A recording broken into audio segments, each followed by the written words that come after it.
Back in 2001, a game called Ico emerged on the PS2 and made a quiet little splash in the world of video games.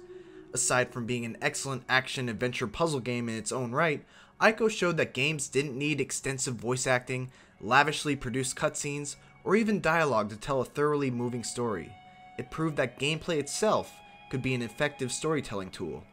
Brothers: A Tale of Two Sons is one of the very few games I've played since then that manages to capture the same storytelling magic that Ico had 12 years ago. Developed by Starbreeze Studios, Brothers is a twin-stick action-adventure game that has the player controlling two siblings simultaneously.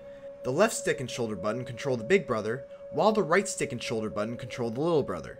It's a control scheme that surely will cause your brain to go haywire at times, but fortunately the gameplay never requires all that much precision.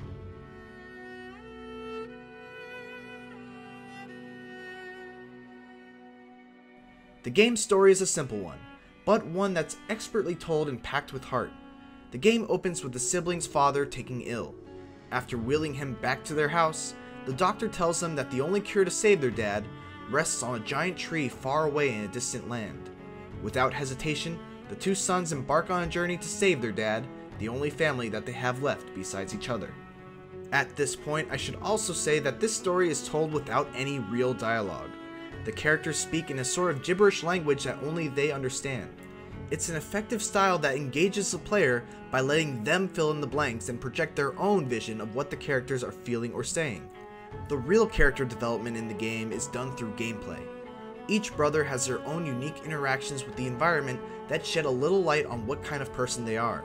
The older brother's interactions are generally those of a responsible teen who helps his elders with chores, is very polite, and is fiercely protective of his younger brother. The little brother, on the other hand, is your typical adolescent brat, loving to pull pranks, spit in the community wells, and show off the considerable musical talent that his brother hilariously lacks. The addition of these interactions is such a small thing, but it goes a long way in making the player feel emotionally attached to the characters. One fun example is when you need to get a sleepy old man to lower a bridge. When the older brother tries to politely get his attention, the man simply shoos him away and goes back to sleep. But when the younger brother interacts with him, he takes a nearby bucket of water and dumps it over his head while laughing heartily. Now that he's wide awake, the older brother can talk to him again and get him to lower the gate. There's a great feeling of camaraderie between the two siblings that other story-based co-op games strive for, but few ever really achieve on the same level as brothers.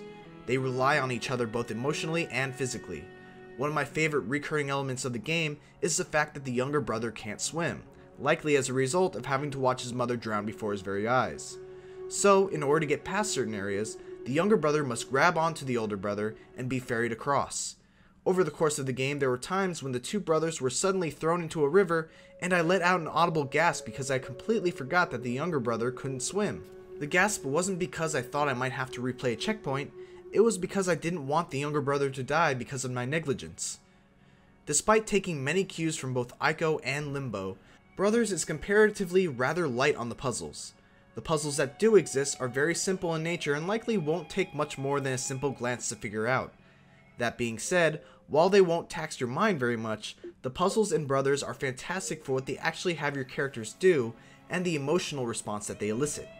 In one chapter, the brothers must navigate their way through a bloody battlefield of fallen giants, and the only way to progress is to find ways to mutilate the giants' corpses to forge a path through the river of blood. Yeah, things tend to take a turn for the surprisingly dark in Brothers.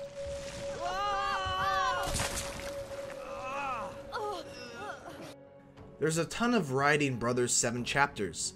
Aside from the aforementioned battlefield, you'll make your way through caves, giant castles, dark forests filled with man-eating wolves, arctic rivers, and more. The downside to all of this though is the price. The game currently has a $15 price tag on the Xbox Live Marketplace for what is ultimately a 3 to 4 hour experience with little reason to come back to it.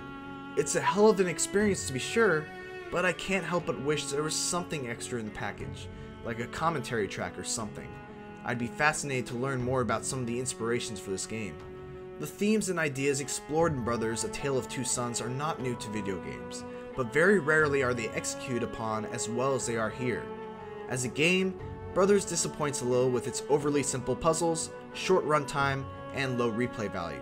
But as an experience, It dazzles with an emotional story, endearing characters, beautiful visuals, and a soundtrack to match. Whether or not you pick the game up should depend on what is more important to you, the game or the experience.